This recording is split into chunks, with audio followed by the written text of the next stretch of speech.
This is the Average Guy Network, and you have found Home Tech, show number 154, recorded on February 6th, 2014. Here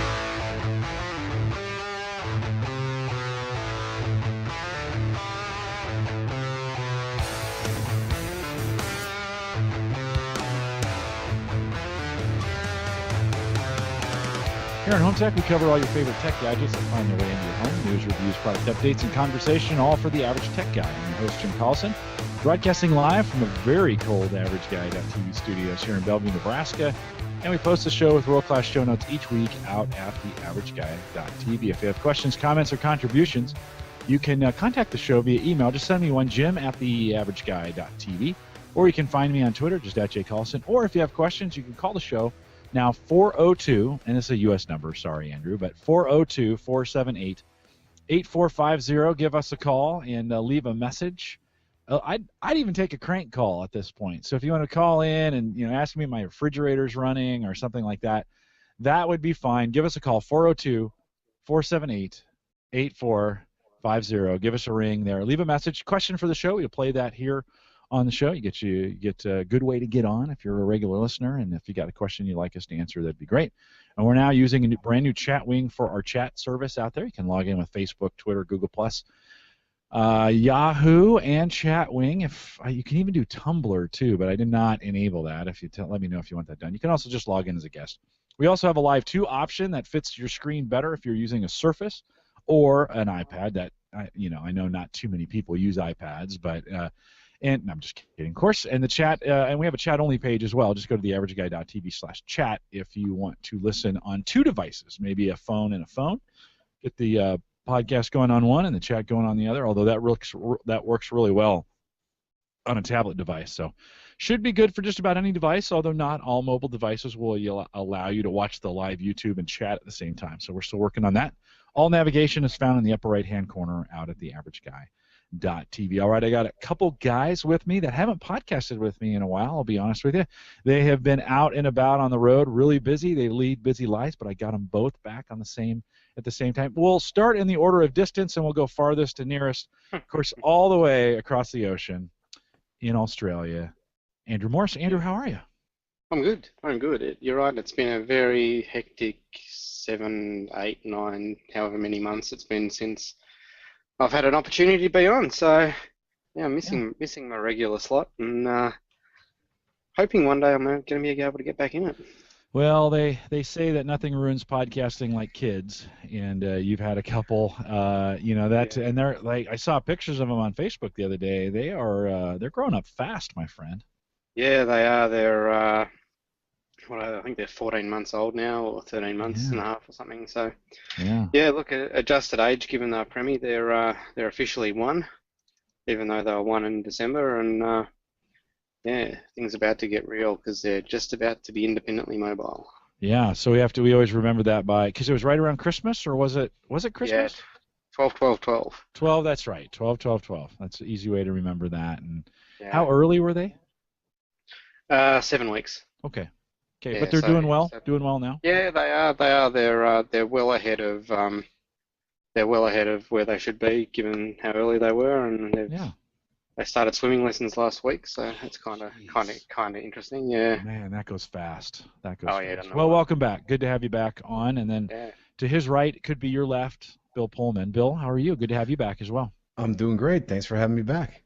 Yeah, it's always good to have you. We got your microphone working, which is a good thing as well. And the guys were giving you a hard time about the camouflage, so we'll adjust your camera so they can see you back there. But Bill, what's new with you? What have you been up to? I know you've been working a ton, I bet, haven't you? Yeah, work's been crazy and doing things in the house. My son's becoming independent, so to speak. He's 3.5, and we're redoing the basement. So been doing everything in the house, so I don't have to tell anyone out there that there's no free time for nothing. Nah, they're really. Once you start remodeling, that's another thing that ruins podcasting is kids and remodeling, right? Because if you're doing it all yourself, you just don't have any time, right? Drywall and paint and carpet, and that's why I don't do any of that stuff. No, just call someone.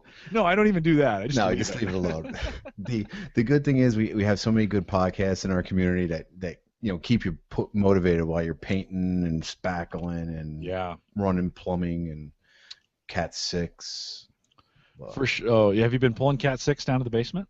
Yeah, I actually moved everything into the basement and then ran a home run. I couldn't get it up through the walls, a new home run, so I actually made a electric conduit pipe out from the basement all the way up the chimney chase on the outside of the house into the attic, so I can run. Every room gets 2 lines now. Okay, so just standard PVC, or what would you use? It's actually electrical conduit. It's the gray. Oh, so the gray metal, or no, it's plastic. It's plastic, yeah. And if it looks, our siding's gray and it tucked underneath 1.5 inches, so you can get a lot of stuff in there. Yeah, well, cool, very good. It's one way to get from the basement up to the roof, right, and then drop them down that way. I didn't want to. I didn't have a choice. Yeah, right. Well, it's difficult, right, sometimes to fish those lines through the house is nearly impossible, right, to get that done. So you guys still have metal conduit over there? Yeah, for a lot of industrial applications, it's still all metal. Okay, because over here it got outlawed in all but real heavy industrial, so 415 volt stuff. Yeah. No, I don't know the local code. I know I just had some electrical work done down here, and the guy did it in metal. So it's actually I think I talked about this on the show. I had a fuse go. I had like the whole basement jammed into this one fuse, and it was still the screw-in kinds from like the 50s, you know. And I way overheated that thing, and it actually shorted and burned inside the metal box, and I didn't know it. I mean, because when it and so the electrician, when he pulled it, he's like, "Hey, you got a fire in here." And at that point, I was really glad it was in a metal box. And then I felt really stupid that I had almost got the basement on fire. So yeah, you two can can do dumb things with electricity. So we've since had that electrical service upgraded to breakers, and had an electrician come in and fix all the jankety stuff.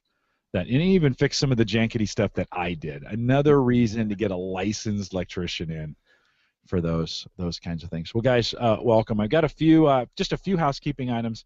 Usually I save those to the end, but we got some good stuff that I want to throw in up front just to let you know of a few things that are cooking over at theaverageguy.tv. If you haven't been out there for a while, we're getting ready to completely revamp the site. So I've actually got a kind of a pseudo design already done. I've got a designer working on some new logos, so those are coming here quickly. And then last Friday, Christian and I launched the new Christian's Corner, which we are now calling Cyber Frontiers. And Christian and I kind of laid down the very first podcast. Not available out there yet. I haven't made it. Going to put it in this Home Tech stream. The first 5 shows we're going to put here in Home Tech. And so you'll get a chance to hear them, and then we'll drop them out. So if you see Cyber Frontiers coming through the feed, that's what that is. That's the old Christian's Corner. Christian could come on the show and just rant for 30 minutes. Well, instead of doing that, we're now just letting him rant for an hour. No, he doesn't really rant. He does a nice job. And so Cyber Frontiers is what it's called, and he'll get an opportunity to talk about some of the things that he's doing at the University of Maryland around cybersecurity and big data. Did a really nice job in the first one. I'll try and get that done this weekend and get that out next week. I've had a really busy schedule. Just came back from Los Angeles, so I spent a couple days recruiting at USC, getting and talking to some of USC's finest software developers that they have there. And it's really a great school. They really do a nice job with their software developers there. And so one of the reasons we're there, I see about 200 to 300 students every time in a 5-hour career fair there. I get to see a whole bunch of tech students. So it's good because I get to talk nerd with them, and then we always do some kind of presentation. Well, that's what we do, Andrew. We talk nerd. Color on. Yeah, exactly. And so I got to spend some time in sunny California, which was really nice, 65 and sunny. It was it was just typical Southern California weather. I was down there. It rained a little bit on the way out, but it was good. And so Cyber Frontiers is coming. Watch for that in the Home Tech feed. I want to warn you up front, just because if you see this, you're like, what the heck? We'll only do 4 or 5 in that. And then about the time we kick that out, we'll be changing over to Home Gadget Geeks. And Dave and I, mostly Dave, but we've been working in the background to get the Geeks Network up and running. And so lots of good things going on over there. The Tech Scholarship Fund is in full force. We had another good month last month, and I've got some dollars for you. If you want to test something out for me, let me know.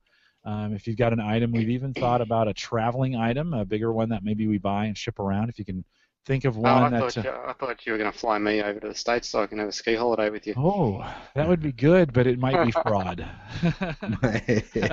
No, So, not really. It's oh, okay. called it's called in transit developmental cost or something like that. Maybe if we did a podcast live from like Breckenridge, you and me, Andrew, that might fit the Tech Scholarship Fund. Yeah. Over the back of Blackcomb or something like that. I don't have enough money to do that yet, so keep buying from Amazon if you're here in the United States. And we appreciate those if you buy from Amazon. TheAverageGuy.tv, excuse me, TheAverageGuy.tv/Amazon or Amazon.TheAverageGuy.tv get you there, and we appreciate you doing that. And I've had a couple really good months, and so keep that up. We appreciate you doing that, and that helps us buy some things to get people situated. I'll talk about with some tech, and then they write about it or come on the show. Speaking of that, one of the things I bought, I want to highlight. Who was I talking to? Did I write this down here? Let's see. Oh, I was talking to Greg Welsh. That's right. And we were talking about Greg just kind of built a brand new studio for himself. And if you go back to last week's podcast, we spent a little time with Chris Barnes. And if you hear Chris often over there at the End User Podcast, Chris came on the show. We talked a little bit about podcasting equipment. I was talking with Greg. He kind of set up a new studio, and one of the things he showed me to get, how we all put our cameras on the top of our monitors, and that's always not the greatest place for it. It's maybe not positioned right, or it's not straight on, or it's coming down, or it's looking up, or whatever. So Greg showed me this Manfrotto, I think it's called Frotto, Manfrotto clamp. Now, for Christmas I got one of those dual monitor clamps that's got the center pole on the back, and then it pops out to the two monitors. So this Manfrotto clamp is designed to go right on that center pole, and then it's got one of those quick release right there. It's got one of those quick release that this kind of camera equipment, and Andrew, maybe in some of the camera work you've done, you've seen these connectors. Looks a bit like a monopod, yeah. Yeah, right on. Goes right in there. So this will connect right in to the base on this and tighten up. And then, actually, when I looked at this thing on Amazon, I really thought it was about this big. When I was looking at the picture, it's a honking, it's a flexible. And then on the end of it is that the piece that you would attach. I have the C920, the Logitech C920. And it's got the mount for the for the camera, and screws in right there, and you can then mount the camera right on top of this. And the thought then is that you clamp this to the center pole, put this in there, and then bring that camera out between your monitors and put that at eye level, front and center, right between the two monitors, so that you can look dead into it as you're podcasting. So the one hang up at this point is I think this is too big. This is like, that camera would be like right here, That's not it's sort of a camera. It sort of looks like you put a camera on it to put somewhere else as well, doesn't it? Really? Yeah. About the right size. Colonoscopy, is that kind of what you're talking about? I wasn't really going to take it quite that way. He went there, didn't he? Yeah. Now you've taken it there. Why not? Yeah. Might as well. What the heck?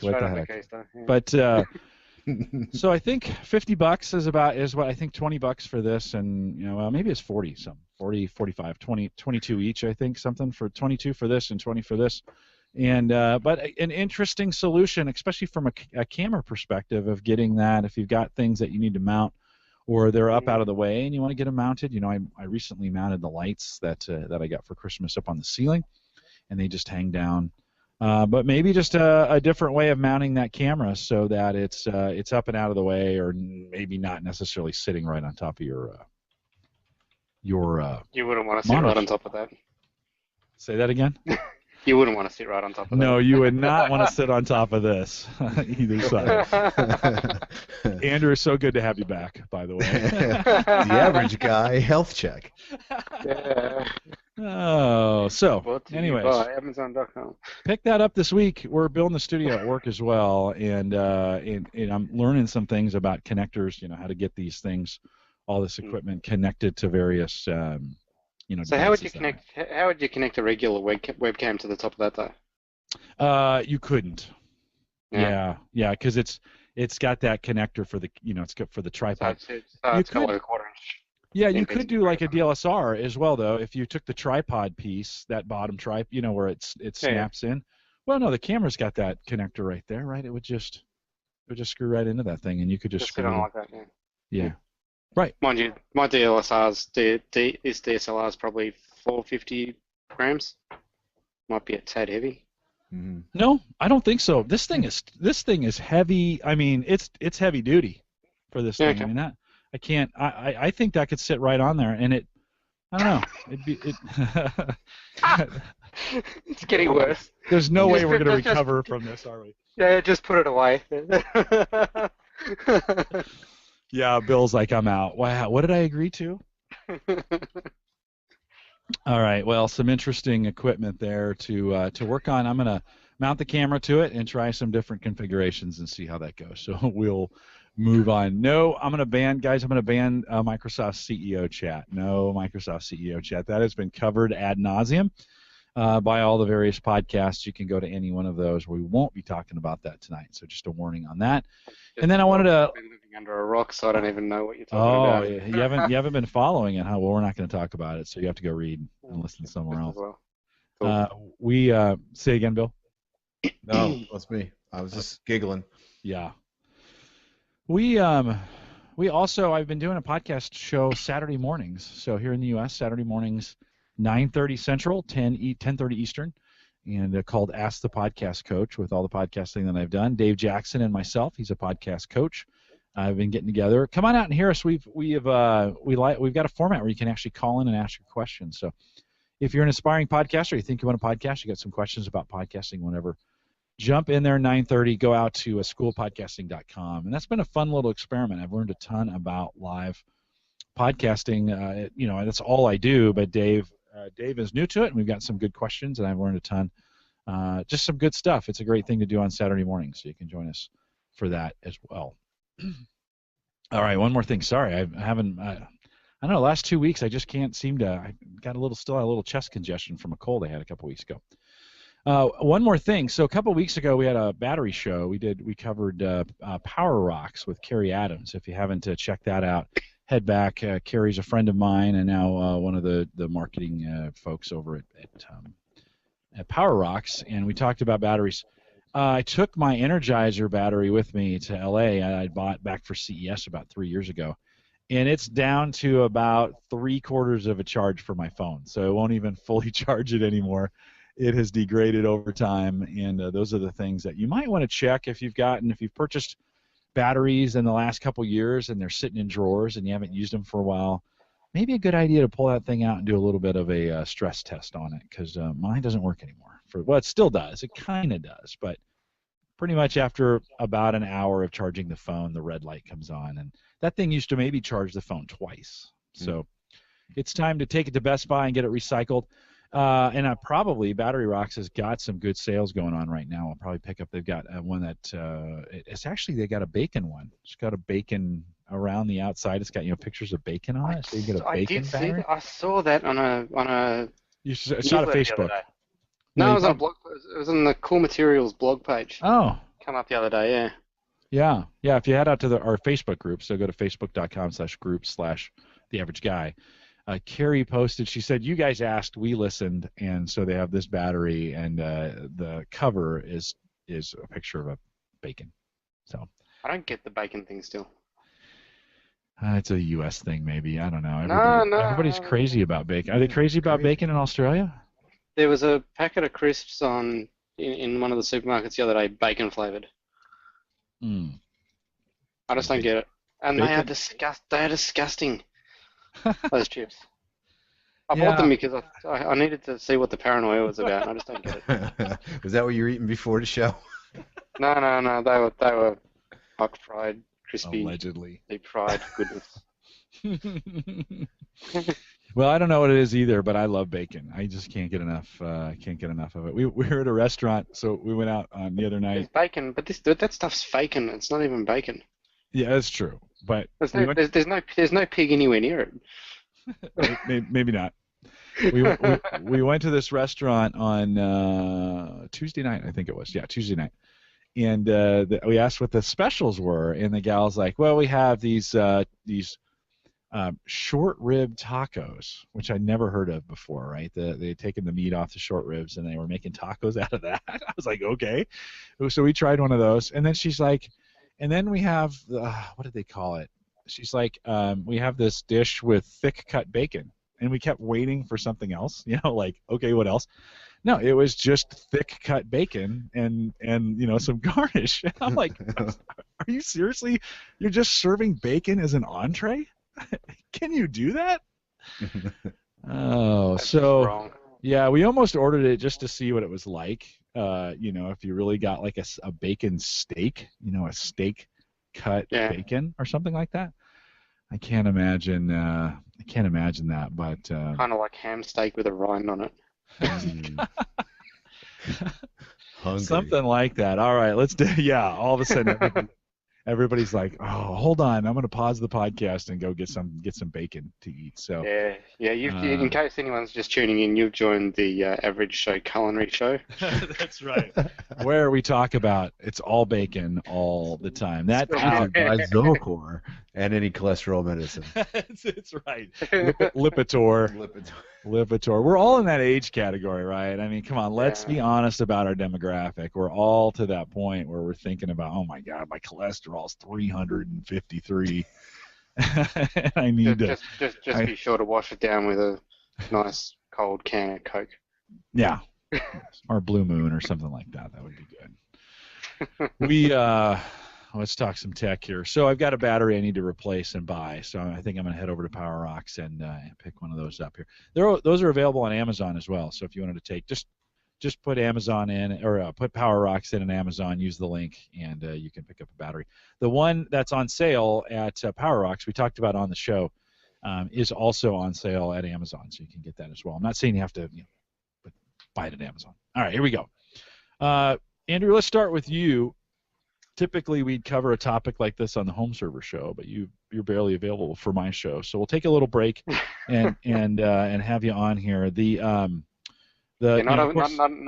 only have I pod crashed, because I don't. Well, pod crash? Yeah, I'd say I fell off the cliff. My Windows Home Server, which has been trusty true for about 4 years, decided to suffer from overheated disk syndrome and totally go out for the rest of its life. So I'm sort of in the predicament now that I need to replace it. And what with the ever-increasing price of power and increased demands on a device like that, I'm looking down the barrel of potentially going down a NAS device as opposed to another Windows type box. I did build myself a 2011 server, but that won't back up a Windows 7 Enterprise box that's a domain member. So, and that's one of my requirements, that I need to be able to back up my work machine and be able to get a bare metal recovery on it. So. Yeah, so you'd asked me, and your mic might be just hitting the edge of your cheek a little bit, Andrew. So bring it out. I shaved and everything. I think you're ready to shave the second after you're done shaving. Hey, look, we're not going to go down the evolution path. I got told the other day that I'm one swing out of a tree, and that was by the person who sleeps next to me. So, she needs to watch herself when she's asleep, because she has to sometime. She has to sleep sometime. And I'll be there. Usually that's the other way around, but you had asked me, I think you and I were talking about maybe using a Cronus. So if you go with a QNAP, or you go with Synology, or you go with a Drobo, right?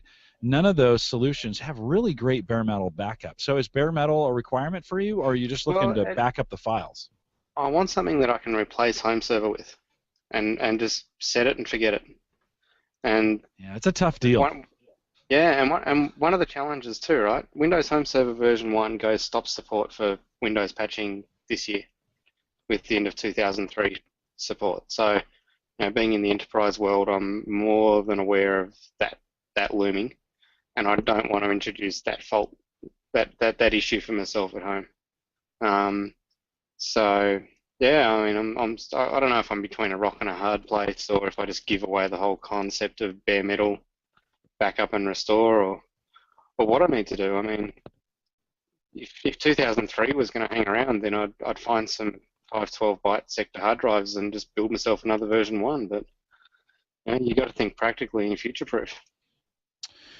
Yeah, you do for sure, and that's a dilemma. You're in the middle of a dilemma that a lot of us are in. To be honest, a lot of people come to this, and I think in most cases most people are not running Windows 7 Enterprise, right? So that's the sticky spot for you, right? Yeah, but there are a lot of people who take home their work machine and back it up because they know that if they lose it at work, that it's gone. I mean, we've got a corporate backup strategy where you can back up your data, but if you ever need to recover it, you want to cross yourself 3 times and put your head between your knees because you need to kiss your bum goodbye. Oh, it's good to have you back. Well, yeah, that's true. If you're doing it that way, yeah, you're kind of stuck at that point, and that's not a great. And I don't think if you talk with Rich O'Neill, he swears by Acronis, and that is something he uses. It's fast. It does what it's supposed to do. It's got good cloning associated with it. I think it will do a pretty good job of bare metal. Now it's not set it and forget it. I can't really speak to it because I haven't tried to set it up that way. But if I were going to look into another solution that way, I think Acronis is where I'd start for sure. Yeah. Because they do have some automated backup and such, and you get some free cloud space with it as well. Yeah, I mean cloud space. Given that bandwidth in Australia is still horrifically expensive for the average person, I'm not so concerned. But yeah, and I guess you also look at then the feature sets in these devices, and I'm sort of come down to QNAP and Synology, and QNAP is very, very appealing because they have Xbox Media Center built in. So then you get rid of your playback device and your TV, and you're not transcoding on the fly, and you're not transcoding with a third-party device and then DLNA streaming, and it's hard to know. Windows Home Server was a no-brainer. Yeah, what's a QNAP? What does that run you? Have you priced those out? So you've got a TS470 Pro for the QNAP, and you're looking at the Synology 1513 Plus, or 1513. They're both 1513. They're both around the $1,300 mark before you put disc in it. So then it's going to be a $2,000 It's going to be a $2,000 proposition by the time you put some discs in it. Right. And then you want to actually get the something that'll actually do the job. Yeah. Well, I'll be honest, I've given up on bare metal, to be honest with you. I used to think that was super important, and I just don't anymore. And part of it is I don't have a lot of configuration stuff I have to worry about. And so I for a lot of ways, I'm trying to really get away from configuring my Windows box. And the way Windows 8 is, and getting so good at bringing your profile along. Bill, you just set up Windows 8 box, right? You're working on one right now? Yeah, and basically I have that, and I have like the Dell Venue 8 Pro. So anything I do goes over there. So it's nice that way, and I can see where he's in a predicament because the cloud storage is so much money, and we can just put our pictures here and have it backed up to the cloud, and maybe our documents, and then we're okay. All our configuration is going to go with Windows 8, if you can take Windows 8 for that long. Yeah, see, I can't hack Windows 8, not on a day-to-day. Yeah. I'm happy to use it as on my netbook where I'm sitting in front of the TV and just using a web browser, but day-to-day efficiencies as a system administrator, it just doesn't. It's not fast enough. Yeah, Tim Black in chat says he's moved away from home server and has gone over to Acronis as well, and it does what it needs for him. Every time Rich clones a drive, he sends me he hits me on Skype and gloats. He's like, "Hey, I just cloned this in like 15 minutes," and it does. It is industrial strength. The Acronis is. It does a lot of good things. I own a copy here on the studio PC, and I keep it upgraded about every 2 years just so I can kind of stay with it. But I move a lot of my data just into the cloud, and so I don't even. It's the storage is right behind me. It's sitting right behind me, but like I said, I'm not too worried about bare metal. But Andrew, yeah, you've got some thinking to do there as far as what you want to do. I'm not sure. It sounds like a Cronus would be it's what you should look into, because that would work with any one of these NAS devices. Yeah. I think the challenge is I need to actually get the trial version and find a storage. Yeah, whether I run up Xpanology on an Intel box, and at least stand up a version of DSM. Yeah. And well, how much? It can't be. In here in the U.S., I can get on a sale, you can get a Cronus for $15-$20. Is it more expensive for you guys? It's for a three PC license. It's about $110. If you go that way. And that'd do the machines that I need to. My main requirement is so that I don't want to be booting off a CD or a USB stick to do a backup. It has to be able to run as a service on the box and just be seamless. Yeah, we talked last week, and last week's show had Tony Rayner on here with Chris Barnes. I mentioned that earlier. We talked about his 2011 box. He really likes my movies on 2011. So for him, that's one of those things that he likes and just won't live without is my movies on 2011. So that's another reason to stay with 2011 from that standpoint. Of course, again, you've got special circumstances, Andrew. So yeah, that. But it also needs to be wife friendly though. But just for the extra little bit of pressure that I don't really need is there's 3 people at work saying, whatever you do, we're going to do it as well.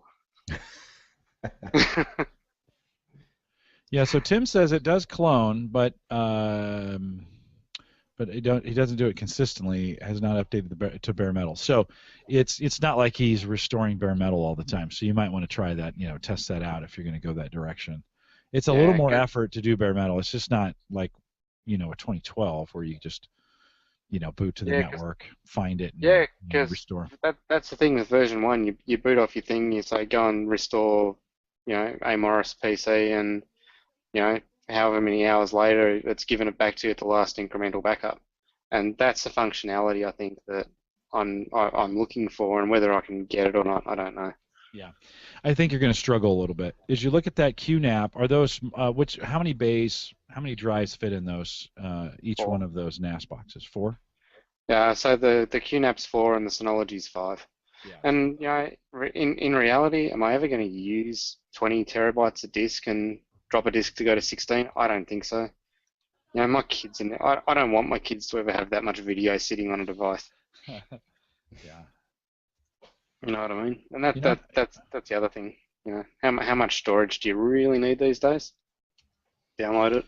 I don't know. Well, I know how much I need, and it's less than 500 gig. Yeah. Yeah. Sure. Yeah, I was quite surprised, including all the TV shows that I'd downloaded and everything. When I recovered my data off the old off my old box, it all fit on a 2 terabyte USB drive. Bill, is that your case too, or how much data do you have, Bill? I have 2 RAID 5s with pushing 18 terabyte. But most of that's movies, right? Yeah, no, majority of that is absolutely Blu-ray movies, yes. But why not disposable content, right? Yeah, if I lost it, I'd cry for a week or 2, but I'd get over it. But the pictures, I wouldn't. That's on its own thing, and then backed up all over the place. But why don't you go? Why aren't you thinking maybe 2012 R2 Essentials, not in your wheelhouse? Either way I need new hardware because I'm running it on an old 2.8 gig Dell workstation. But the thing I don't know about 2012 yet is will it back up my enterprise machine? Yeah, get back to the domain issue. Yeah, because I'm already got a machine in a domain, and Michelle's got a machine in the domain for her work as well. And version 1 doesn't care about the domain. It just goes, hey, I can see your machine, I'll back it up. 2011 doesn't do it. Just refuses to run the backup, and I haven't futzed around yet with 2012 Essentials because I don't have the horsepower to run it.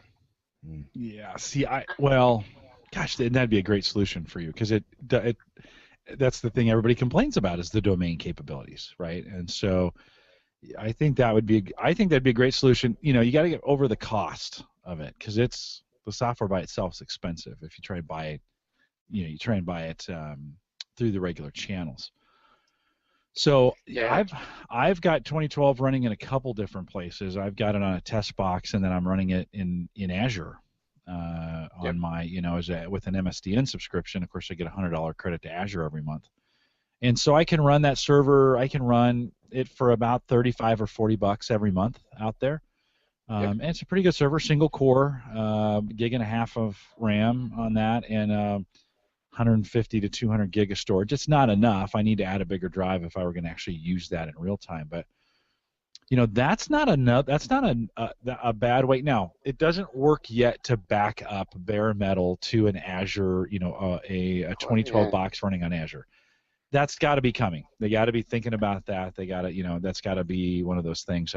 As I dug in a little bit deep to it, can you guys hear Sarah over there? She is just giggling away like there's no tomorrow. She knows I'm podcasting, guys. I think she does it on purpose. I'm just saying. Anyways, so 2012 on Azure is an interesting thing. I think it's still not ready for prime time, but you can blow that out to kind of what you can afford on Azure, and so you can either share that or pay for it. And I don't know is it worth paying if it was 20 or 30 bucks a month? Is it worth? Because it's in a US data center. Oh, here we go. Oh, that's true. Well, no, you could get it in Asia if you wanted to. They have two Asia locations. I think it's Singapore though, isn't it? I think it is. Yeah. I don't think they have one in Australia yet. Yeah. And maybe that'll come too. They're continually making improvements on Azure. And so, yeah, I mean Amazon Web Services have their virtualization service available in Sydney now.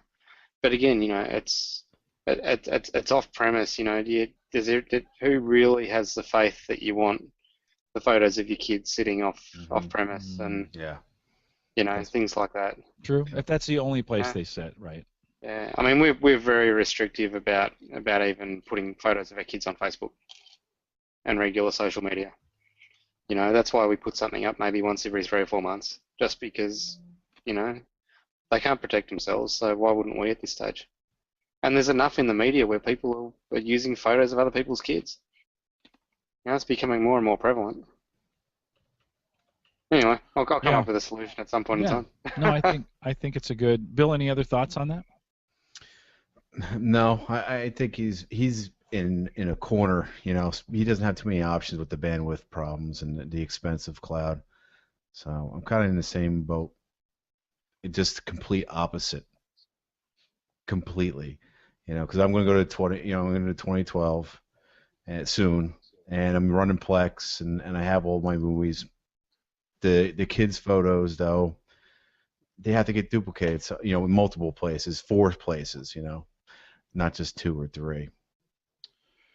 Yeah, we do the same. I mean, I keep the kids' photos here, and I move them onto SkyDrive, or now I guess the OneDrive that they changed it to, and so I don't, Andrew. I don't have those same thoughts. Yeah. I'll move them up. But I mean, come the day you've got grandkids, you'll be in a similar situation because you'll have that data that you don't want just anywhere. Yeah. No, you're probably right. You're probably right. It's a good thought. It's a good thought. Well, I think what I like about when we have this discussion and you're on is we're constantly reminded, we're super spoiled here in the U.S. And, we got great bandwidth and it's fairly inexpensive, although it's getting more expensive. And storage is easy, and even the pricing is different. I mean, we get most of our tech cheaper than you guys do. We talk about this all the time. No, this is way more expensive in Australia, and it's just a good reminder to us here. We got it pretty good, and it's a good reminder when we're talking to our friends overseas that you can't just say, well, why don't you just get a copy of this? Because sometimes getting a copy of that's not as easy. Yeah, and I mean, even hardware pricing, I mean, you guys, your market's just that much bigger than ours out here. So, it's an extrapolated cost across everything we do. Right. Disk costs more, the box costs more, the memory costs more. Yeah, but what's our population now? 12 million, versus Right. whatever the population is of the US these days. Well, but you're closer though. All that stuff's made just north of you. Yeah, yeah, but they've still got to get it here. Yeah, I know. It's stupidly, it probably goes to the United States first and then comes back. Yeah, don't get there. Just like your net traffic. Yeah. Well, don't say that. 22 million our population now, actually. 22. Oh, that's pretty good. But it's definitely economy of scale for you guys. So it's just a good reminder to for us that we can't always be careful what we recommend, especially in our communities, because we don't. In the tech communities, as we talk online, we kind of forget, we're all one big community, and folks from the UK and Australia, a little more expensive for those things. It's a good, it's a good reminder. Bill, let's talk a little bit about, and I have no idea what this first line means. Great. So what is that version? Is that a version of Raspberry Pi? Yeah, so basically it's a Raspberry Pi. I had another one, and my son's turning into quite the Star Wars geek. So I said, instead of playing these games on the new consoles, as a kid I used to play it on, NES, the Super NES, Genesis, you name it, Atari 2600, all these games and all these ROMs. And I started looking around, and I hit on one you can make with the Raspberry Pi. Plug it into HDMI to one of the monitors, and I have an NES controller, USB controller they make now, and you plug it in, and if you made a case for it, you swear you had a whole big arcade, or throwback arcade. It's fantastic. I mean, I use it for you name the game that you used to play, from Saxon to Donkey Kong to whatever it may be, and he plays it every day. And so do they pronounce it MAME or MAME? It stands for Multiple Arcade Machine Emulator. Right. And a lot of people would use that for Windows or Linux, the MAME, basically the emulator. And now they made an actual operating system to go onto the Pi. So you just load it up and you're ready to go. You just load up your ROMs with it. It's ready to start up. It's fantastic. And it just has a bunch of games already preloaded in that? No, that would be illegal. Oh, yeah, no. Yeah. So you would have to actually find a way. Oh, so you find them and then put them on the... My cousin, who's not around anymore, he left them to me. Yeah, but no, you would find the ROMs. Honestly, a lot of them are like public domain now. But I was going to say, some of those old games have been, they got to be in the public domain by this time. Atari Pitfall in the old days. Just the silly things. You're like, did I really play this 8-bit junk? Yeah. What's the one? Was it Space Invaders? No. What was the one where it was on a big screen and you had the trackball? Track and field, my friend. And no, you had Missile Command. Oh, Missile Command, yeah. Missile Command. Yeah, that was awesome. Yeah. I love that one. That was an awesome arcade. You can get that. So I assume can you set up trackball to it as well for gaming? You can configure anything. It's built off of a domain Linux, so you have all the configurations you would really want. The best place to go for information on that is obviously going to be YouTube. It'll take you right from the beginning to end on how to set this up and customize it the way you want, from cover art to controllers. And the tedious part is that for each game you have to set your controller up in the config file, but there are config files already pre-compiled for you. You don't have to go and do it manually anymore. So it's really good. I don't want to go deep into it, but just for someone who's interested in not building a whole computer for it, $35 Raspberry Pi, a big SSD card, and a $8 NES controller. When you say a big SSD card, what are you using? I think I have to go look, but honestly, I think it's a 64. And you're just talking one of the regular cards for the camera. Yeah, that's what I meant. SD card, not SSD card. Yeah, sorry. No, that's fine. Yeah. And those aren't terribly expensive either right now, are they? No, they're dirt cheap. You think about it. Yeah. So $100 you're in for this, and then did you build a cabinet, or are you just playing it on a monitor with a joystick? I got the case with the little clear case right now. We're testing it, making sure it's kid proof, and then I got a 26-inch ASUS monitor that we're using, and with just the NES 2 excuse me, the NAS USB controller, and we're testing it that way. And then maybe I might build it out and get out the plywood and make some nice graphics. Would you do a full cabinet? Hell yeah, yeah. You'd have to go that way. Yeah, that's the only way to roll. That'd be awesome. Yeah. Yeah, that for us that grew up in the 80s and the 90s with the arcades. Yeah, but could you imagine having this big cabinet and you open it up and it's just a little LCD monitor, this little pie inside? What? Well, back in the day, honestly, back in the day, those boards weren't all that big that ran that stuff. They were bigger, but those cabinets were, and they were mostly just to collect the coins. And the monitor, that's it. Yep. Oh, the monitor was huge. Yeah. They typically had an Atari, and Amiga sitting inside them. Mm-hmm. Yeah. But you don't have to. The average person doesn't have to be afraid of this if they don't understand all of it. You can go on YouTube and walk it from beginning to end and go right through everything. It's really an easy project. It's fun too. Yeah, no, it'd be great fun. I'd love to. I've got a 21-inch monitor that I just fired up the other day. A 21-inch tube monitor, right? Yep. That's out in the garage that I fired up the other day. I'm like, I wonder if this thing's still working. And and pretty soon it's going to charge. It's going to cost me an arm and a leg to get rid of that thing, right? From a recycle standpoint. But I often thought that would make an awesome cabinet monitor. Build it in a platform and put that thing in there. And then build out a deck, and you could have the scroll and the joystick. You're using a joystick. Is that a new joystick, or did you go retro? I'm using here. I'll just yeah, grab it. It's like an NAS controller. How's the hunting going, Bill?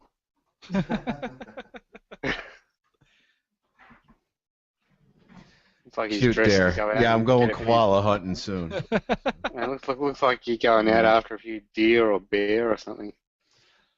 I like that saying. I think I saw it on Facebook. It said, "What doesn't kill you makes you stronger, except bears. They'll just kill you." Okay, so hold on. Let me focus on so we can see you. My camera's horrific. Sorry. Oh, okay. So, old school. So that's old school. Yeah, it's not old school, but it's the Super NES controller. You can get an iBuffalo on eBay with a USB connector to go into the hub on the Pi. I think for two controls, I think it costs like $12, $18 at most. That with the SSD card, you don't have to the SD card. You don't have to have the biggest card. You can start small. And you can be ready to go for well under $100. And it's USB on the end there? Show that again. Yep. Okay. Yeah, just USB. It's not the old style. They converted it, obviously. Yeah. But it works great. And but again, once we move up and the test is over, I'm gonna go get the trackball with all the buttons and the old school buttons. That you can't miss that feel if you're from the 80s or 90s. That feel of those buttons in the arcade games. Commodore 64 joystick. Yeah, that was horrific. Well, remember was it a 2600? Beating on this thing used to take. Yeah. It's amazing, that stuff. I mean, it had to be built so well because we just beat the crap out of those controllers. We'd throw them at the TV and stuff. The Atari ones, you pull the rubber off of them. And, I know. Our kids have no idea. No. They just have no idea. Not any at all. Yeah, well, I'd love to get the big cabinet and then build a big deck on the front of it that had multiple inputs to be able to work with, and maybe even a keyboard you'd slide out if you needed to do a little keyboard. It's good to have too, especially when you want to do the updates to the operating system and to the overlay. You just do an apt-get update and let it run, but you do need a keyboard to do that. Yeah, right. Yeah, so you'd want that handy. You'd want it nearby. Yep. To be able to get that done. That's kind of cool. Yeah, it's neat. On your Pi, are you so it's only got one USB port. So do you have a hub on there to take some of the other imports? Or yeah, actually the 512 has two hubs. Oh, okay. Two USB ports, but off the one port, yes, I do have the powered hub on there. So if I do need to, because I need the keyboard, obviously, keyboard, mouse. If you need to, you could boot into X Windows. It's kind of real limited and slow, obviously, with the Pi. But if you had to get something done graphically, you could do it that way without the command line. Yeah, we haven't. Raspberry Pi it started with a splash and then it's gone really underground. and there's still a really vibrant community. They're just not very vocal. No. You know, but there's a lot of stuff going on. I mean, obviously, all this stuff that you're talking about wasn't around a year ago, and I was talking with John Zadler about the Raspberry Pi, and so it's all been the stuff developed kind of behind the scenes. It's a real quiet community. Yeah, it's good. I mean, just think I had a God forbid, a Mac Mini running my weather station, and that was sucking down some crazy power. I got a Pi running dedicated just to report that to NOAA and Weather Underground. So I'm saving so much wattage now. Oh yeah, those, because it's what, 5 maybe? Sipping, yeah. Oh God, yeah. Yeah, so something less. And then what's the OS? So what are you running to run the weather station? What's that running? It's an actual Linux program. WEEXV is the actual name of it. It's a real good name to remember, but it works, and it works great. And it works again. It's on top of running the domain for the Raspberry Pi, and it just works. I haven't touched it in 6 months since I had it working. Wow. Just leave it alone. Yeah, just hums along. And speaking of that, did you get the nasty weather that you thought you were going to get yesterday? No, we did get it. A lot of trees down, and really, and, yeah, just because everything was so heavy from the last storm, and then we got more ice, and it wasn't as bad as we thought, but still not great. I still didn't test my generator out yet, though. So, I know. You're just hoping the power goes out. God, it goes off every Wednesday to test, and I'm like, did the power go out? And I'm like, oh, no.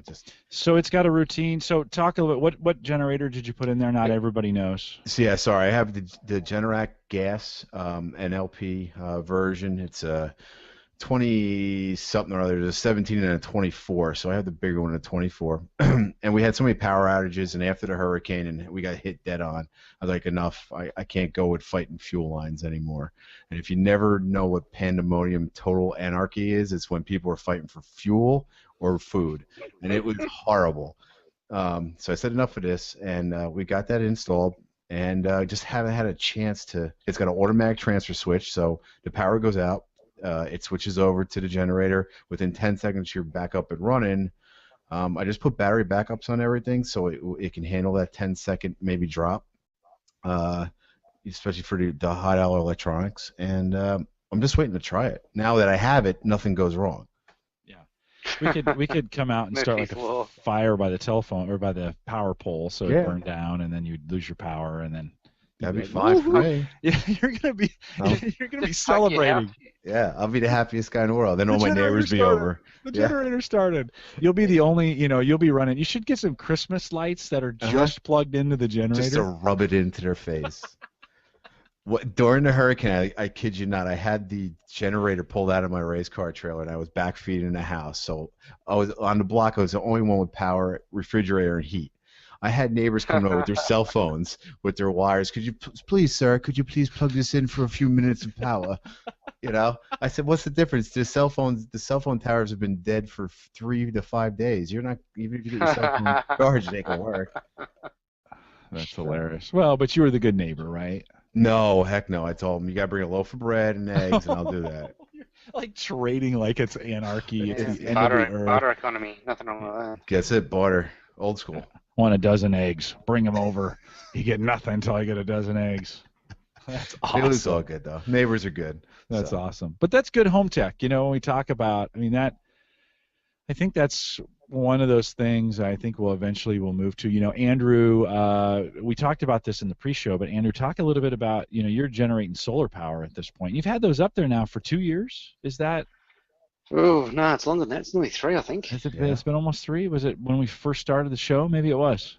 Yeah, it was very close to when we first started. Let's see. I think we're... So I started tracking it pretty much within a couple of days of... this is the 3rd year they've been in. So we've generated, what's that, 2.5, 5.5, 6.181... No. A lot. 2.5, 12.5. We've generated about 12.5 megawatts of power, and we've exported. What's it?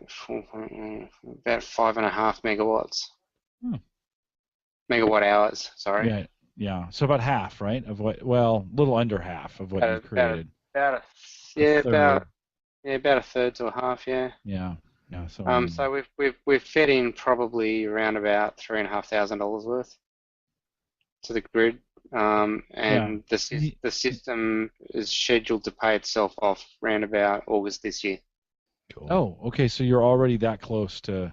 Yeah. Because I'd asked what your ROI was on that a couple of years ago, and you thought you'd 3, 4, 5 years have that thing paid for, pretty much. Yeah. So given the increase in carbon-based energy pricing, it's going to be this year at some stage. Yeah. Which we're pretty happy with that. For 12 grand investment to pay itself off in 3 and a bit years, that's pretty good. 2 questions, if you don't mind. On that, if the power goes out, I know a lot of people that do have the solar here. They keep if it goes out, batteries. it's useless. No, when the power goes out, I mean, you don't keep batteries with an AC DC converter in the house. Okay. The system we got here is, or the system we've got installed. If we lose the grid, it doesn't feed. So the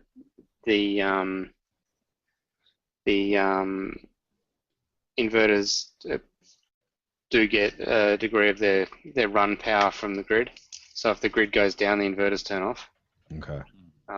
Which is unfortunate. I mean, we had rolling blackouts here a few weeks ago because of the heat and all the people running their AC during the night and whatnot. But as a result, we if the inverters would power the house, we'd be okay. But yeah, the grid was down.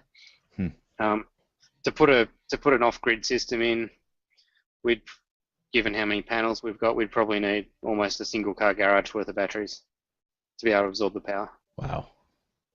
Yeah. Yeah, that's pretty crazy. Which is why we've done it the way we've done it. Well, and batteries they're expensive, and you got to replace them often, and they're not that great for the environment. It's it's kind of a catch-22 with those, Especially if you have a Honda hybrid too, They were who that I knew that day was coming.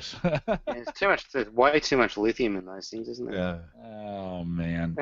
Well, we get Canadian Geek on here. It was not Canadian Geek. The environmental cost of manufacturing that car, Jim.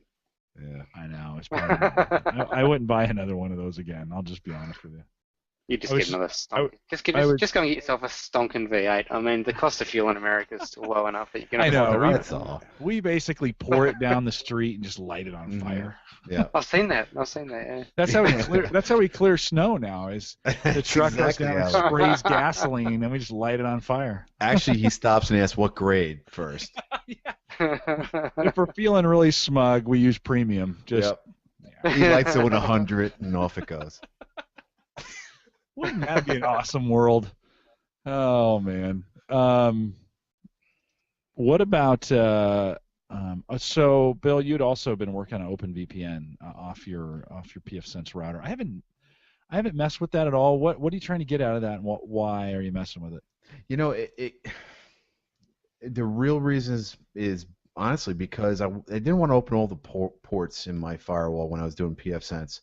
So I said, let me try VPN. And I want to be able to access my home automation because sometimes a light will stay on. It doesn't get the signal or something goes on. So as my wife leaves, she goes, oh, by the way, this light was on. And I didn't want to blow open 3 holes. And, I don't want to have the security issue. So I wanted to VPN in, and that was the best solution with pfSense. And I found it to be pretty damn easy. Is it just enabling? So you go to pfSense, you enable, what are we going into? We're going into the VPN. Yeah, because there's so the VPN tab and then OpenVPN. It's going to ask you OpenVPN, and then you have to build your users. You got to build your cert, and it will, when you're done with all of it. Again, YouTube has been a great resource for me with that. But when you're done with it, you can export a exe for Windows. You can export configurations for Android and iOS. And you can full configurations for any Linux or Nix type system. So and obviously what do they call that? OS X. Yeah, Mac, right? That operating system no one uses, right? Yeah. Well, I do. Sorry. But that's a pretty easy setup, huh? It is, once you understand what they're trying to do. And the whole thing with as you notice with pfSense and OpenVPN is they have it set up where everything's naming. You're naming not only your users, but you're naming your NIC card and the port. So everything, once you get past that part where it doesn't make any sense, and it's like, oh, I'm naming this process, and then I'm combining with this other naming process, it kind of comes together. The pfSense cookbook has been a fantastic resource for me as well. I have to look that pfSense cookbook, huh? Yeah, let me just. If you're new to the show, maybe you've just been listening to us for the last couple weeks or whatever. pfSense, you just Google that. It sounds just like it is. pfSense. It's a type of router that you can have you can build in your house. Use a spare PC. I use in fact, I was talking to somebody this week. Oh, it was Rich O'Neill. He'd gotten a D525, an Atom D525 back from his daughter's place, and he's like, man, what can you do with this? And that. You don't want to put any server software on that thing because it'll just puke, but it runs pfSense dynamite. Mm-hmm. And so I would look, if I were going to build a pfSense router, I would look for one of those old Atom chips and try and get them for just dirt cheap. You got to be able to get that chip for like $5 on eBay or something. Yeah, I would like to drop down the wattage because I'm using an N40L just for that. I didn't virtualize it. Work. It's still sucking down like 30-ish. Really? Maybe 28, 30. I remember checking it out. So yeah. Do you know what yours is doing? 13 maybe, 12, 13, I think is what it was. I'll have to double check. That's still great. Maybe I'll run that. Yeah, it wasn't a lot. It just sips it. And oh man, one of my kids is downloading something. Speaking of that, I'm watching during the show. I leave the pfSense dashboard open to kind of watch what's going on the server, and so I think someone is either doing a hangout along with me. Or I don't know, because it's spiking. It's just going like this. It's hard. On the router. Yeah, it could be that too. They are those. One time, it was Saturday morning, and the kids know that I podcast now on Saturday mornings, and so Tim had gotten up, and he never gets up on Saturday mornings. And a new game had come out and been released that morning, and so he was downloading it, and he was like, "Hey, Dad, what time are you podcasting?" Because he knows I just ride them when I'm podcasting, and they do this kind of stuff. And what time are you podcasting? I was like, 9:30, and he was like, oh, okay, well, it'll be done by then. I'm like, what are you doing? Download a new game. So, but that's my favorite part of pfSense is the dashboard that really allows me to see. Mike Howard's been really helpful. Big Brother is watching. Yeah. What is your favorite dashboard add-on? Like which ones? I have interface, system information, firewall logs, and OpenVPN. Oh no, yeah, I don't get that. The one I just watch is the traffic graphs. Oh, okay. Yeah, I watch those pretty. And from an average guy perspective, when you set it up, I haven't really added much to it. The system information is really, I leave that up in the traffic graphs, and I kind of. It'll tell me what I kind of watch the CPU usage. So that D525 for my traffic really never runs above 5%. So it's almost idling all the time. So if you're going to build a pfSense router, you would want to find an Intel chip that really idles, just sips when it idles, because it just doesn't use. I think it's at 2% right now. CPU, I've got. Let's see, do I got 4 gig in there? I do, or do I have 2? Let me look here. 2 cores. I'm up almost 44% right now. Really? And I'm not sure why on my system information. Mm-hmm. And that's a lot. That's unusual. But I block countries too. I have the country block. I was doing that too. Yep. I don't know where that's coming from. My memory, I have 4 gig in there, and it's only using 4%. It's just been rock solid for me. Yeah, mine's using 14. Yeah, or if that's a VPN. But how many days? Well, it could be. How many days since you rebooted? What's your uptime? Not much. Mine's 22 days and change. Oh, okay. Yeah. I had to do a reboot when I adjusted something. So I'm very interesting. I need to go take a look at that. Yeah. Well, it's one of those things I think that's really helpful, right? If you're gonna, especially if you have a really connected home and if you're listening to this, chances are you're the nerd in the family, and you're backing stuff up, and you're in charge of the network, and you want to know what's coming and going, and a pfSense router I think is a great way to do it. I've just been super impressed. It's been great to move everything off of, because I made the classic mistake, and we talk about this on Ask the Podcast Coach all the time, because a lot of these people have bandwidth problems, and they're using these $30 wireless routers, or $50 even wireless routers that they buy at Best Buy or Staples or whatever, insert big box store here, And those are just not really designed to handle that much traffic. And I mean, I've gone to mine before, put my hand on it, and it is hot. Yeah. You know, and I was like, why am I having, you know, why is it dropping? And why am I not getting the download performance that I'd expect from my ISP? Well, the modem was fine. It was the, you know, I would go from the modem right into the wireless router, and run all the wireless traffic and all the wired traffic. And I've probably got, I mean, right now I have 2 8-ports and everything but 2 are filled. So, you know, I've got 14 wired connections coming in there as well. Mm-hmm. And that wireless router was trying to handle all that traffic, and I just don't think the CPU in there is powerful enough to do that kind of stuff. No, definitely just definitely gives you a lot of headroom when you do it that way with PFSense. Yeah, and you know what? Ken asked me from chat, do I need to do any traffic shaping? And I don't need to. No. I could, but I don't. Just changing over to the router was good enough for me. Just having it manage all my traffic has been good enough for me. I've really never had any traffic problems since. I don't, you know, so Ken asked me, what other packages do I run? I really don't run that many on mine. I don't know about you. In fact, right now in my configuration, you know what? I reset this a while back. So you were talking about blocking countries, and I never put any packages back in. And so I guess I'm not blocking Russia and Iraq and, you know, those countries that you can block. So right now I'm running none. And you're definitely not blocking Australia. Definitely not. Although I'm gonna work on that right after the show here. Yeah, snort. That's what I'm doing. Snort. I'd be tempted to do it. Melbourne, block down. We'll get Brisbane while we're at it. Yeah. I'll start with Brisbane.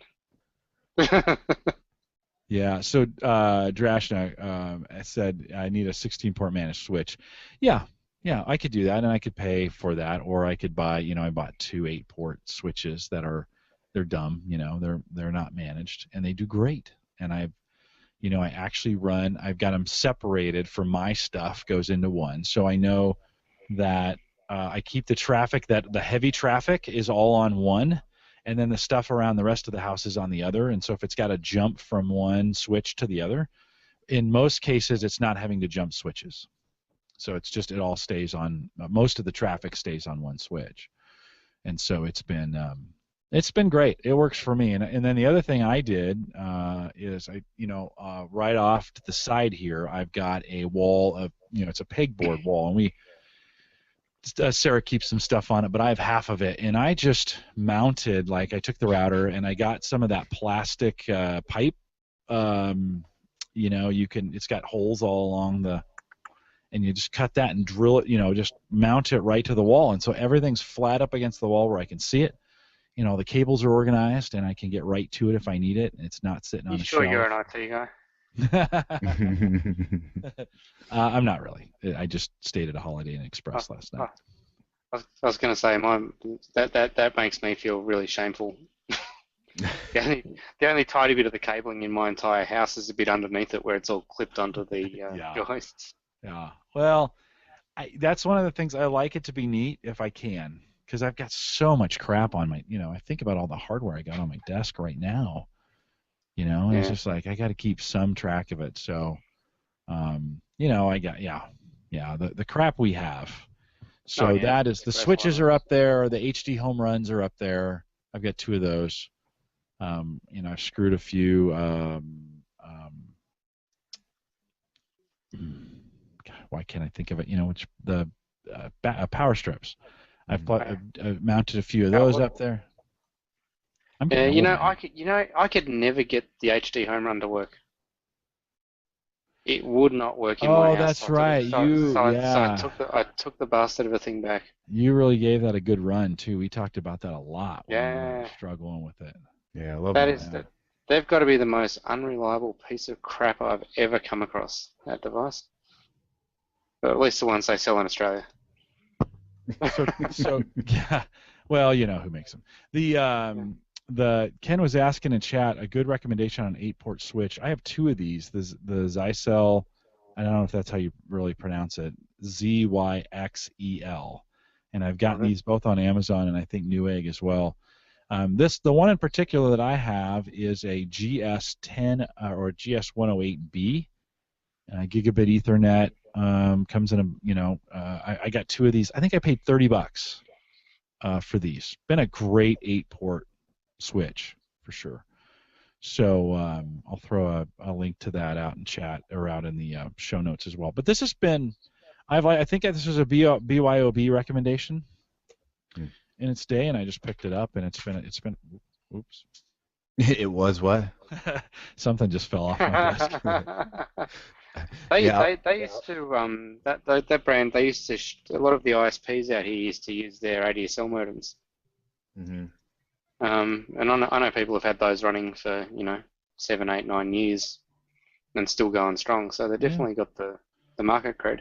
Well, and they weren't terribly expensive. They have some, when you're not using them, they kind of shut down. They're advertised as kind of green and power saving. And I've had, I bought one and I filled it up, and I bought another. And I think at this point, I still have 2 open ports on those. And if I needed a third, I would probably buy another one just like it, and just stack those up. I haven't seen any degradation in my network performance because of that.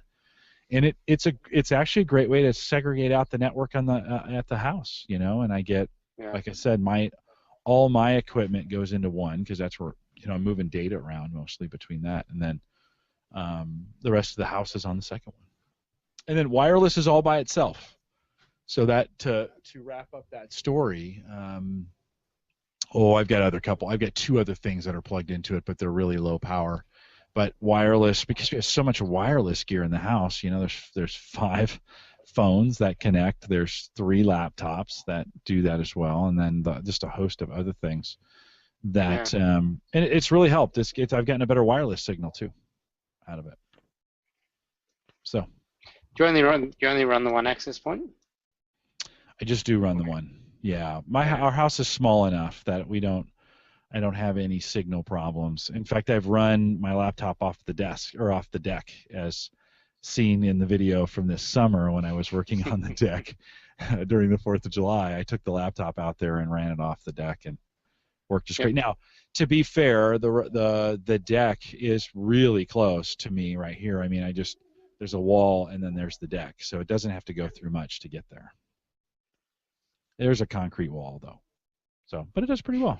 And it's one of those, the D-Link, they were selling these things. It was a refurb, and it was like $30, and it was cheap. And I forget the 266 something, 266? No, 166. Oh shoot, I'll have to look that up. Hold on. You're telling the story. It's right here. I can just grab the box. You and your boxes.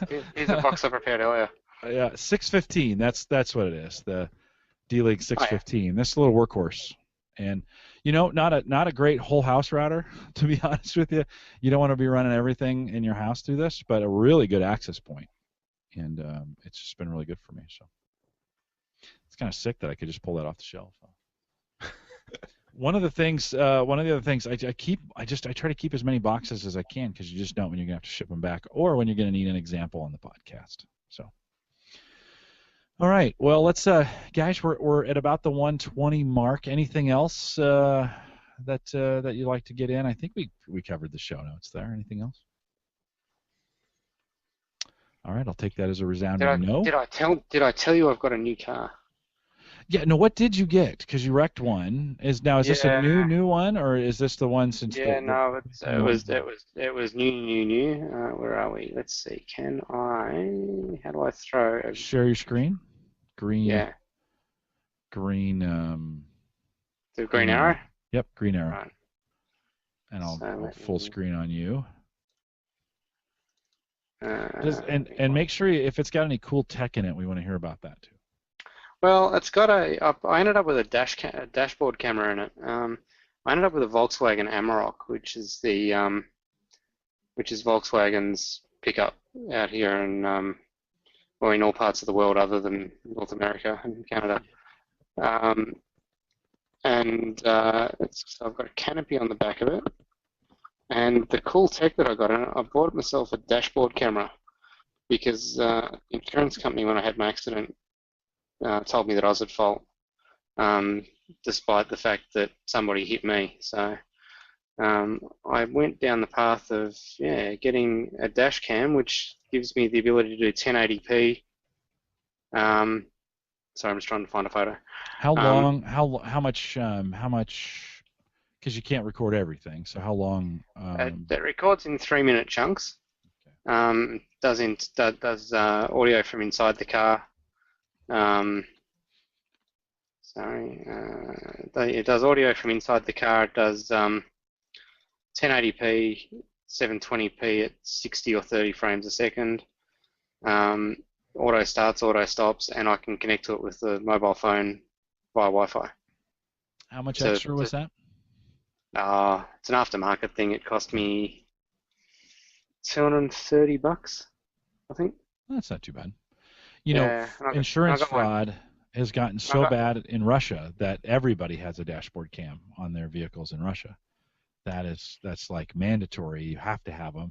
I'm surprised they haven't become more popular here in the United States, to be honest. With all the go cams that we've got on our helmets and all the crazy stuff we do, I've been really surprised this hasn't caught on in the U.S.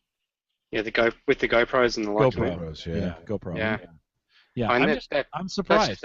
That's a sensational marketing campaign. The way it's awesome. Those guys operate. No, it's been awesome, but it has surprised me that we have not seen this.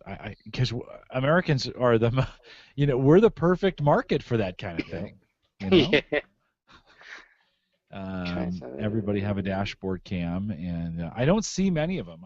I haven't seen. Bill, if you've seen, you work in that industry. Do you see them installed a lot in vehicles? No, but this is the first. No, I shouldn't say first year, but the first 2 quarters where I see customers that have to take them out of their cars. So maybe not many, but probably 3 or 4 I've seen use it now. Just for that reason, I know people that actually put it on their bicycle. So when they drive, if they get hit, they have something on their bike. Yeah, it's just kind of weird. You know, they're not off-road bicycle. You know, they're just, if they get hit, they have something on their bicycle. Oh, that's cool. Yeah, it looks like a Nissan. Yeah, I believe they're code sharing with Nissan on a 7-seater in the US.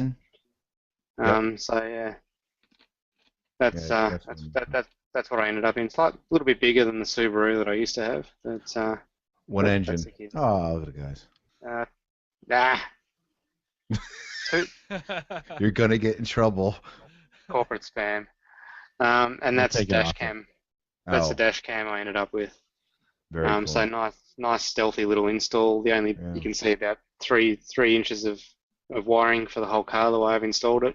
That's not how I see him here. I see just a big GoPro suction cup to the window.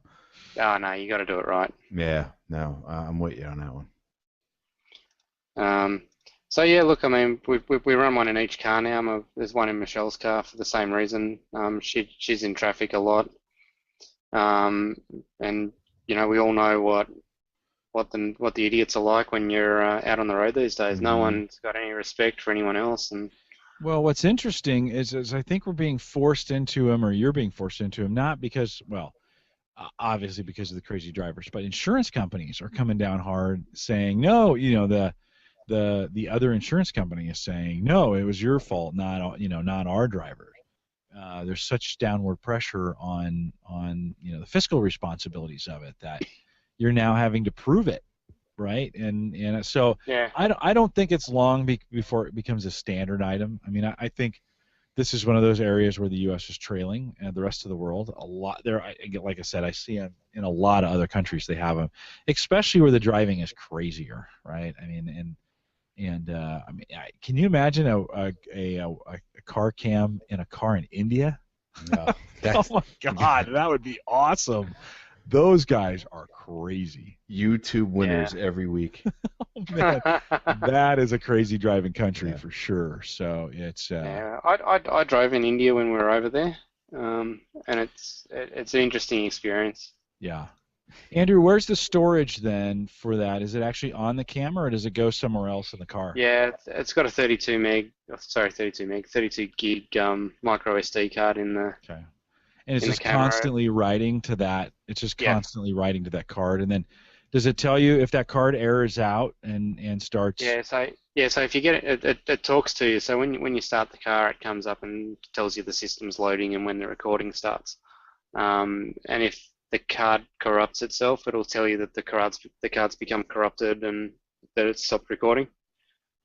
And then it's got a lane departure warning system in it too. So you set the front of the car in one and you set the artificial horizon with the other. So not dissimilar to that. So as it picks up the slew, a gradual slew between the artificial horizon and the bonnet of the car, hood of the car, sorry. It'll tell you that you're about to change lanes if you're not doing it in what it deems to be the right time sequence. Oh, really? Yeah, I haven't got that turned on because I think it's an unnecessary gimmick. Yeah, well, that's like turning on your speed. You know, if you have a Lumia phone and you're using the Lumia maps that are on there. Yeah. There's a speed there's a speed option, and it will tell you if you're going too fast. And toot, toot, toot, toot, Yeah. And after a while, and you're gonna sit there and look at it and go, I know I'm going too fast. I hate that. Yeah. That's why I just got a ticket. Exactly. Yeah. Sometimes those warnings can be a little over the top. It is helpful though. So. All right, guys. Well, very cool, Andrew. Congratulations on the new vehicle. That's cool. I think, again, for our U.S. audience, that's still a pretty foreign concept to have that camera in there. But I think they're coming. I think maybe in the next 5 years we're going to see more of them. And look, yeah, you can pick them up on eBay and sites like Chinavision for something that's got GPS in it and does all the so it'll tell you your current speed. This one doesn't have GPS, but it'll tell you GPS location, it'll tell you speed, it'll tell you all that other good stuff, give you a 1080p recording, and pick them up for $30-40. Oh, that's not bad. Yeah, I mean, and from an insurance perspective, if someone cuts you off and leaves you no option, and the insurance companies deem you in the wrong because of the road rule, well, there's my memory card. Have a look at it for yourself. 9 times out of 10, you're going to get off. Yeah. Hey, it'd be great on one of those things is if they had a swivel head, like you could put one on the inside that would. Somebody in chat was saying earlier, a kid cam, one that would show the kids goofing off in the back.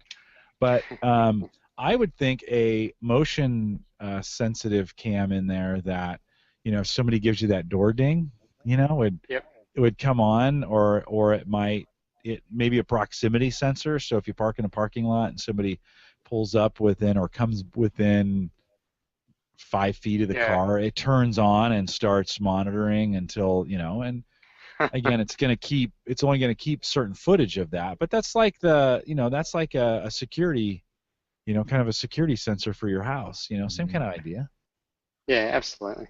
Look, I think it in a way, I fought it for a long time, getting something like that, and it wasn't until I was deemed to be at fault for an accident that wasn't my fault that that it sort of forced my hand. My old car had $26,500 worth of damage to it, so it was just a small love tap from a 4-wheel drive. So yeah, but you got hit from behind, right? No, I got hit in the side of the car. Oh, was it side? Okay. That's the worst. Yeah. God forbid. Yeah, the cars really are made to get hit from front and back. Oh, yeah. Although it's getting better on the side, right? There's a lot of safety features from the side, too. Yeah, true. Well, let's wrap it, guys. Thanks for coming on. We'll stay around for the post-show as well. We've got, I'm sure we'll come up with a few things to chat about. I've got a 6 o'clock flight tomorrow morning. Got to be at the airport in time for a 6 o'clock flight tomorrow morning. So start backing up the numbers. And I haven't even unpacked from today. So we won't spend too much time in the post-show. I got to get up there, unpack, and get ready for tomorrow. Long day in Dallas. So I don't think anybody listening tonight's in the Dallas area. Wouldn't matter anyways. I'm busy all day, but it's good to have you out here tonight, guys. Thanks for coming out, Andrew. Thank you, and Bill. Thanks for. It's good to see both of you. We'll have to not make it so long before we do this. Oh, no. I appreciate it and not forgetting who I am. No way. We will get back on schedule as we get as we roll out Home Gadget Geeks, we'll be changing the format a little bit, just a smidge, and of course we'll get you guys back on again, and it's just great to have both of you. I'll remind you, as I did in the beginning of the show, we've got the new Cyber Frontiers. That's Christian's new podcast that's coming out. I actually have one in the hopper. We're just waiting to mix it and put. I got to add some music to it and get some album art going into it. We don't actually have that done yet, so I need to get that done. But coming out, Cyber Frontiers, we talk about cybersecurity and big data. It's actually pretty interesting. The first show is really Christian setting the framework, the groundwork for everything he's going to talk about here in the future. So if you want to listen to that, and if you're listening to this early in the week, it still may not be out yet, but watch for that. Cyber Frontiers coming on The Average Guy. .tv. Thanks again for the Tech Scholarship Fund stuff. If you buy from Amazon, it works for us, and we turn that around. I've got some cash right now that I could spend on guys that want to do reviews on tech items. Just requires a post. I'll review a NAS for you. Yeah, I don't have that. I don't have that much. I checked. I don't have that much. It's and the shipping is just atrocious to you. That's the. Yeah. Well, Amazon Australia only ship Kindle books. Yeah. That's too bad. So yeah, pick the cost of distribution in Australia. Right. I'll send you a Kindle book, Andrew. Yeah, thanks for that. Yeah, there you go. And so if you're interested in reviewing something for us, we try and keep it around $100, and when we try and keep it relevant to the community, you can review that, and then I let you keep it. So not a bad way to get that done. A reminder that Ask the Podcast Coach, I do that every Saturday morning, 9:30, and actually. If you're interested in seeing what I do for Gallup, in that Gallup podcast, we get about 300 or 400 live on Fridays. That's actually tomorrow. So if you're listening live, you can catch us tomorrow noon Central. I'll be doing the remote from Dallas. So I'll be coming in, and I've got I have a Verizon. I'm going to try this. I don't know how well this is going to work, but I got a Verizon hotspot that I'm going to connect to, and I won't be on the podcast. I'm just going to run it for them. But if you go to coaching.gallup.com, and if you want to see what I do for a full-time job, podcasting is now a part of that. So coaching.gallup.com, and you can go out there, and we got a program called Called to Coach. I haven't talked about it too much here, but an opportunity if you're, we're doing some cool stuff around strength and StrengthsFinder, and if you want to go out and take a peek at that, you can do that as well. All right, we're out here every Thursday night, 8 p.m. Central, 9 Eastern, out here at theaverageguy.tv/live. If you haven't joined us live in the past, you might want to try it one time. It's good to have you out. We've got quite a few guys in chat. I want to thank the chat room as well. We had a great chat session tonight out there. Chat room changed a few things this week and the way things look, the look and feel, and they've added some features. So definitely worth a look. If you want to check out our Chatwing page, you can go out to theaverageguy.tv/chat, and that just has a chat on it. Come back and join us again. Good night, everybody.